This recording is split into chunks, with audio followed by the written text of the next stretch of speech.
அன்பிற்குரிய சகோதரர்களே, இது இன்று நடைபெற்ற ஒரு விஷயம்.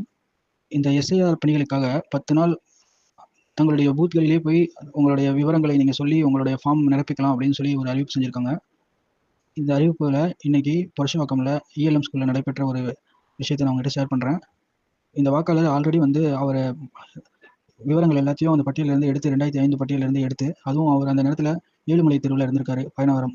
அது வந்து அந்த நேரத்துல புரஷவாக்கம் தொகுதி கீழ வந்திருக்கு. ஆனா இந்த காலத்துல புரஷவாக்கம் தொகுதி இல்ல. அவர் வீடும் ஷிஃப்ட் ஆகி இப்பவும் புரஷவாக்கத்துல வாழ்ந்துட்டு இருக்காரு. இப்ப பார்த்தீங்க அப்படின்னா, அவரு எடுத்த 2005 டேட்டாவெல்லாம் அங்க இருந்த அந்த ஊழியர் வந்து பார்த்துட்டு, அவருக்கு சரியான புரிதல் இல்லாதனால அதெல்லாம் அடிச்சுட்டு, அவர் இப்போ கரண்ட்டா இருக்கக்கூடிய டீட்டெயில்ஸ், அதாவது அந்த ஃபார்ம்ல டாப்லயே பிரிண்ட் பண்ணி குடுத்துருப்பாங்கல்ல, அதையே மறுபடியும் எழுதி குடுத்து, இதான் கரெக்ட் அப்படின்னு சொல்லி அனுப்பிச்சிருக்காங்க.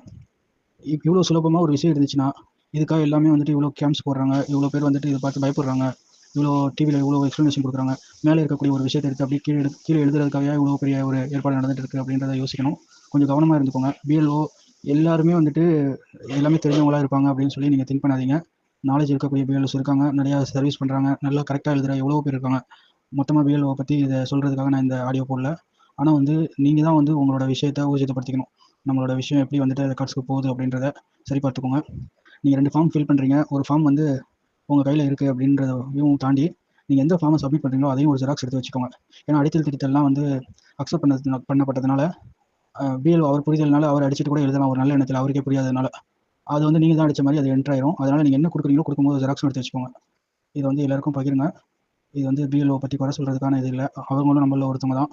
ஆனா வந்து நம்மளோட விஷயம் தப்பாயிடக்கூடாதுன்னு நம்ம கண்ணு மருத்துவமா இருக்கிறதுல எந்த தவறும் இல்லை.